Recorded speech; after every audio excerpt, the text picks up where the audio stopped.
생태계, 좀 어려운 단어이긴 한데요. 사회적 경제에 있어 이 생태계는 최종적으로 협동조합이 발전하기 위한 어떤 유기체적 관계, 이것을 말하는 겁니다. 다른 말로 이야기하면 자원을 공급하는 자원 인프라가 구축되어야 되고요. 다른 말로 금융이죠. 두 번째는 사회적 경제 활동의 환경적 조건이 있어야 됩니다. 그리고 활동의 주체인 사회적 경제 조직 간의 관계, 이 세 가지를 보통 우리는 이야기를 하는데, 자원 공급의 인프라, 이 말은 사회적 금융을 이야기하는 겁니다. 협동조합이 어떤 가치를 실현하기 위해서는 자금이 필요한데, 이런 자금이 들어와야만 협동조합이 잘 운영이 될 수 있습니다. 그런데 협동조합은 대출을 받을 수 없기 때문에 사회적 금융이라고 하는 지자체가 만든 인내자본, 이런 자금들이 들어와서 협동조합을 발전할 수 있도록 하는 것, 이것을 보통 우리는 사회적 연대자금, 사회적 금융, 인내자본 이렇게 이야기합니다. 이런 금융체계가 갖추어져 있어야 된다는 것이고, 두 번째는 환경적 지원이 갖춰져야 된다라고 이야기하는데요. 이것은 제도, 정책, 언론, 이런 총체적인 협동조합을 둘러싼 법률적인 부분들이 환경적 지원이 되겠습니다. 첫 번째 금융, 두 번째는 법률입니다.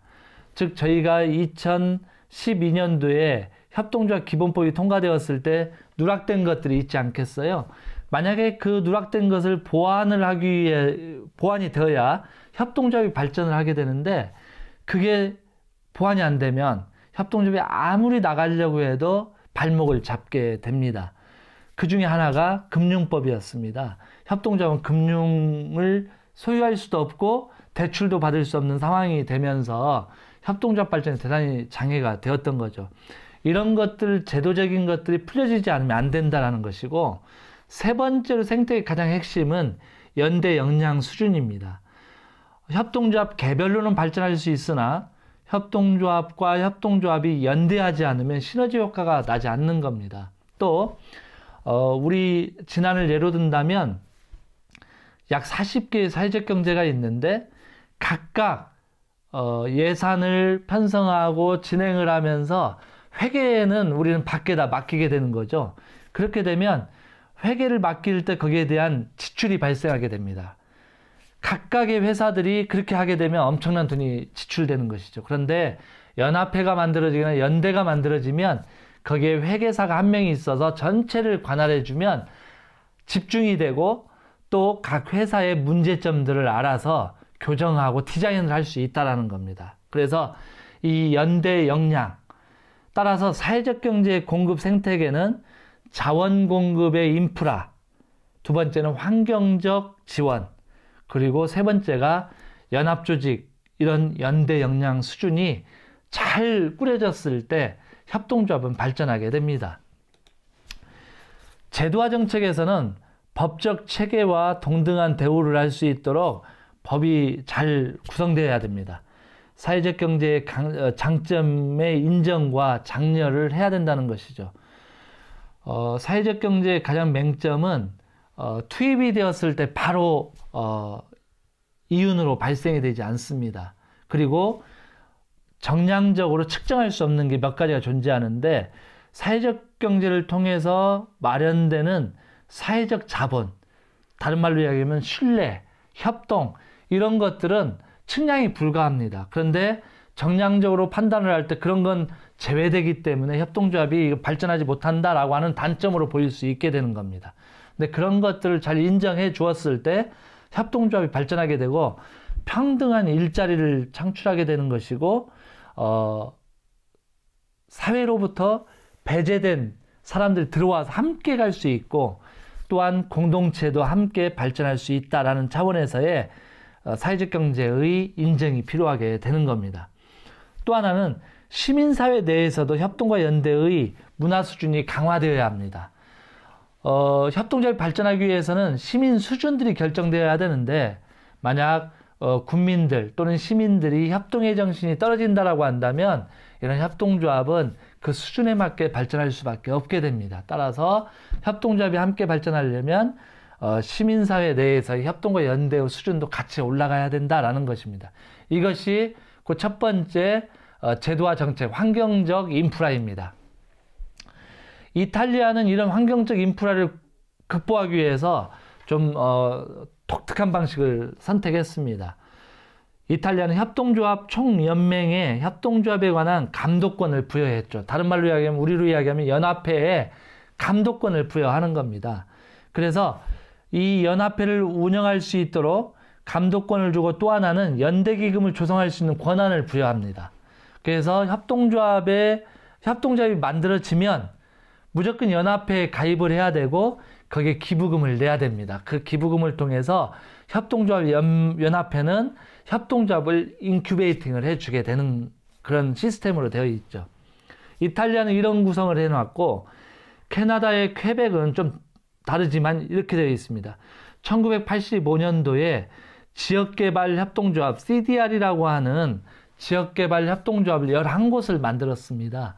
그래서 이 11곳에서 협동조합을 디자인해내고 교육하고 활동가들이 직접 지역에 들어가서 협동조합을 만들어줄 수 있도록 도와주는 시스템을 만들었습니다.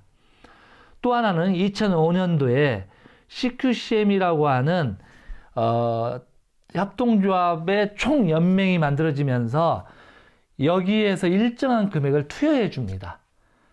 그래서 이 CQCM을 통해서 지원받아서 협동조합이 만들어지게 되는 것이죠. 사회적 경제 부문에 있어서 연대 역량은 결국 협동조합 부문 간의 협동을 촉진함으로써 협동조합이 발전할 수 있도록 하는 것이고, 사회적 조직과 연대를 통해서 어떤 사회의 문제를 해결하려고 하는 겁니다. 사회적 경제를 전략적으로 인큐베이팅하고 발전시키는 일들도 또한 가능하게 하는 것이죠. 그래서 이런 일들을 통해서만 국제협동조합연맹, 우리가 아까 이야기했던 ICA라고 하는 6번째 협동조합 간 협동의 연대, 이걸 통해서 역량이 강화됩니다. 이 역량이 강화되었을 때 시너지 효과가 드러나게 됩니다. 보통 연대 역량으로 보게 되면 두 가지로 이야기하는데요. 1차 사회적 경제는 조합원으로만 구성된 협동조합을 그냥 1차 협동조합 또는 1차 사회적 경제 이렇게 이야기하고요. 이런 협동조합들이 모여서 연합회를 만들게 되는데 그걸 2차 협동조합 또는 2차 사회적 경제 이렇게 이야기를 합니다. 이런 협동조합들이 디자인해내고 협동조합 간의 연대를 통해서 협동조합을 발전시키게 됩니다. 마지막으로 금융적 문제인데, 사회적 금융이죠. 이런 걸 활성화시켜야 되는데 한국은 사실 아직은 사회적 금융이 활성화되지 못했습니다. 사회적 경제 조직의 자금 수요를 해소하고 사회적 경제의 저변 확대에 중요한 요소입니다. 그래서 지금 전라북도도 사회적 금융의 조례를 만들기 위해 노력하고 있는데요. 현재 아마 광역에서는 서울, 경기, 세종, 충남, 강원, 전북 이렇게 되어 있는데, 서울은 2012년에 이미 실시를 해서 한 600억 정도가 마련되어 있습니다. 경기도는 16년에 실시해서 170억, 세종 10억, 충남 100억, 강원 21억 이렇게 추진되었고요. 전북은 내년도부터 추진될 거라 이렇게 생각하고 60억을 목표로 하고 있습니다. 또 서울에서는 서울시뿐만 아니라 구에서도 이런 사회적 금융을 마련하고 있습니다. 이런 사회적 금융이 마련되어야 협동조합이 발전할 수 있는 것이죠. 그리고 협동조합이 어려웠을 때 사회적 금융으로부터 지원을 받아서 발전할 수 있게 됩니다. 특별히 우리가 보통 협동조합 하면 이탈리아를 생각하게 되는데요. 이탈리아 협동조합을 바라다 보면 이렇게 되어 있습니다. 이탈리아는 일반 협동조합이 5만 8천 개 정도가 되고요. 사회적 협동조합이 약 14,000개 정도가 됩니다. 이건 통계상 2010년 기준입니다. 그래서 약 7만 2천 개의 협동조합이 운영되고 있는데요. 모든 산업 부분에 전체에서 발전을 합니다. 한국은 1차 산업의 발전이 된다고 한다면 이탈리아는 좀 전 부분에서 발전을 하죠. 급식, 물류, 호텔, 교육, 돌봄 이게 한 3만 3천 개 정도가 되고요. 건설 부문의 협동조합이 13,000개 정도가 되고요. 농업, 상업, 제조업 전 부분에서 발전하고 고용 부분에 약 120만 명 정도가 고용되어 있습니다. 이런 이탈리아의 협동조합이 발전할 수 있는 생태계로서는 제도와 정책이 대단히 중요한 역할을 했습니다. 1947년도에 바세비법이라는 제도를 만들었고요. 이 바세비법은 협동조합에서 발생되는 이윤의 20%는 무조건 법정 준비금으로 적립해야 된다라는 겁니다. 그리고 법인세를 감면해 줬고요. 연간 매출의 0.4%는 연맹에 의무적으로 납부하라, 이렇게 법으로 만들었습니다. 그래서 따라서 협동조합이 만들어지게 되면 연합회에 가입을 해야 되고 그 연합회의 감독을 받아야 되고 20%는 법정 준비금으로 준비해야 되고 연간 매출의 0.4%를 납부함으로써 협동조합이 발전할 수 있게 만들었죠. 그리고 나서 이 문제를 더더 강화하려고 했던 게 판돌피법인데 1977년도에 만들어진 법입니다. 이 법은 조합원에게 분배하지 않는 불분할 적립금을 비과세로 해줬고요. 그리고 협동조합이 자회사로 주식회사를 보유할 수 있도록 허용해 주었습니다. 그리고 투자조합원 제도를 허용한 거죠. 이 투자조합원 제도 허용은 아직 우리나라에서는 아직 되지 않았습니다. 투자조합원 제도는 이런 것이죠. 조합원으로서 들어오는 이 돈에 대해서 출자금으로서는 운영이 안 될 때 이 조합, 협동조합을 보고 외부에서 투자를 할 수 있도록 하는 법입니다. 그래서 이 원래 협동조합법은 출자금에 대한 이익 배당을 할 수 없습니다만 투자조합원에 대해서는 출자금에 대해서 이익 배당을 할 수 있도록 만든 법이 판돌피법입니다.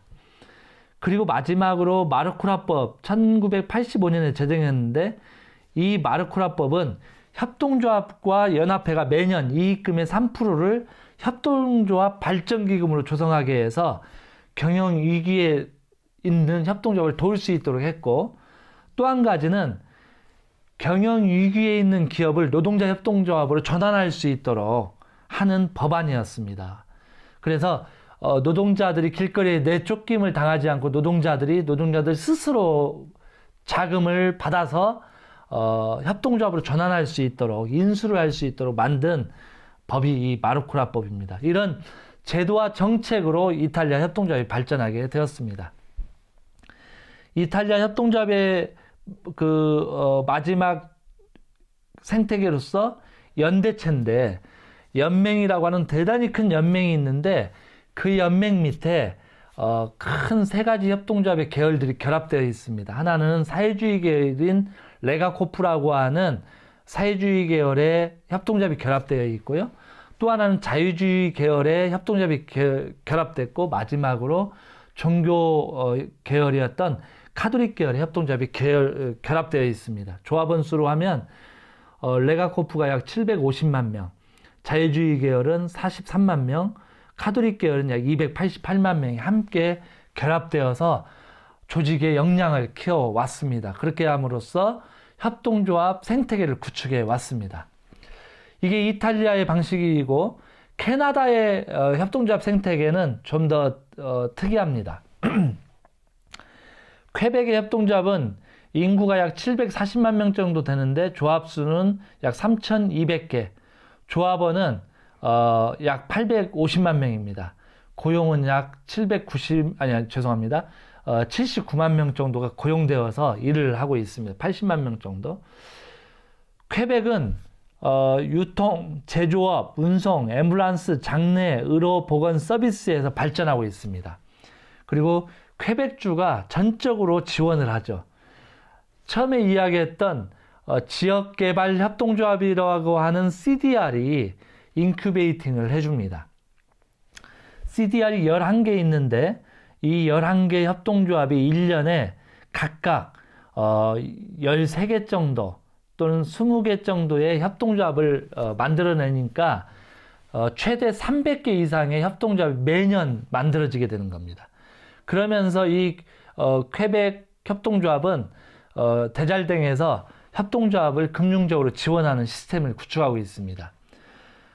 제도로서는 85년도에 CDR 지원 정책을 수립했고 그리고 97년도에 연대협동조합, 우리로 이야기하면 캐나다는 연대협동조합이라고 이야기합니다만 우리나라에는 사회적협동조합 이렇게 이야기합니다. 2005년도에 CQCM 협동조합 총연맹에서 파트너십 체계를 해가지고 협동조합을 돕고 있습니다. 근데 저희 나라에서는 아직 이런 조직이 없다라는 게 아쉬움이 있습니다. 캐나다 퀘벡 협동조합은 협동조합 연합회 조직 전략은 쌍띠에라고 하는 조직과 CQCM이라고 하는 조직이 함께 합니다. 쌍띠에는 7,000개의 사회단체와 재단체들이 가입되어 있습니다. CQCM은 18개 협동조합 연합회가 결합되어 있고 7개 주택협동조합이 결합되어 있고 11개 지역개발협동조합 CDR이 결합되어 있는 게 CQCM이고 쌍띠에는 7,000개의 사회 재단체가 가입되어 있는데 이것은 대정부 로비를 하는 단체입니다. 그리고 CQCM 협동조합 총연맹이 같이 연합해서 매년 예산 100만 달러를 지원해서 협동조합을 발전시키고 있습니다. 이게 캐나다의 독특한 쌍띠에와 CQCM의 연합체계입니다. 마지막 금융은 노동자 연대기금과 대잘된 지역개발 자금, 이 자금을 통해서 지원을 합니다. 또 연대금융이라고 하는 게 있는데 이것은 대잘댕이 다 가지고 있습니다. 대잘댕이 연대 경제긴급이 있어서 이 기금으로 도움을 주고 있습니다. 마지막으로 정부금융으로는 쌍띠웨와 CQCM의 자금을 정부가 지원해주고 이 자금으로 CDR과 쌍띠에 같이 움직여서 협동조합을 개발하고 있습니다. 이런 캐나다의 방식이 캐나다 퀘벡의 협동조합을 발전시켜 왔습니다. 이탈리아와 캐나다를 바라다 보면 결국 이 생태계가 협동조합을 추동하고 있다라고 하는 것이죠.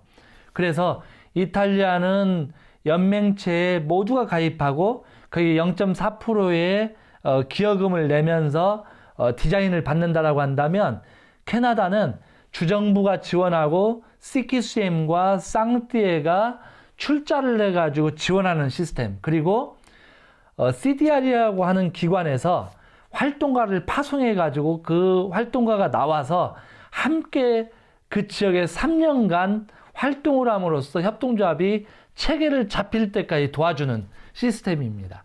그래서 이 캐나다의 가장 핵심은 CDR을 통한 협동조합의 발전, 이탈리아는 연대 총연맹이라고 하는 협동조합 총연맹이라고 하는 단체를 통해서 디자인하고 감독을 받으면서 발전한 두 체계를 갖추고 있습니다. 요약하자면 협동조합의 생태계의 중요성은 첫 번째가 사회적 금융이 갖춰져 있느냐 안 갖춰져 있느냐이고, 두 번째는 법 체계가 완비되어 있느냐라는 것이고, 세 번째는 연대할 수 있느냐라는 겁니다. 이 세 가지가 갖추어진 곳에서는 협동조합이 끊임없이 발전하고 있습니다. 현재 우리나라는 사회적 금융은 초보 단계에 있고 법 체계는 여전히 지금 개선되어야만 합니다. 아직 연합회 체계도 꾸려지지 않았습니다. 그래서 우리는 현재는 아직 미비한 상태입니다. 우리가 이런 모든 것들을 공부하는 이유는 바로 이런 생태계를 구축할 수 있도록 하는 겁니다. 생태계가 구축되어야 협동조합은 발전할 수 있기 때문입니다. 그래서 법적 체계가 구축되어야 되고, 사회적 금융 체계가 구축되어야 되고, 그리고 연대 체계가 구축되어야만 합니다. 그래서 지역에서는 이 세 가지를 구축할 수 있도록 모든 협동조합이 함께 노력을 해야 합니다. 협동조합 운영 원칙에 있었던 협동조합 간 협동, 바로 이것이 연대의 정신이죠. 이것이 되어졌을 때 생태계가 운영되어지고 이 생태계는 지역의 협동조합을 발전시키게 됩니다. 우리 모두가 이런 생태가 될 수 있도록 함께 노력해야만 지역의 협동조합, 도시, 농촌의 협동조합이 발전할 수 있겠습니다. 이 협동조합이 발전해야 사회가 밝아질 수 있겠다라고 생각을 합니다. 오늘 생태계의 필요성에 대해서 여기까지 공부했습니다.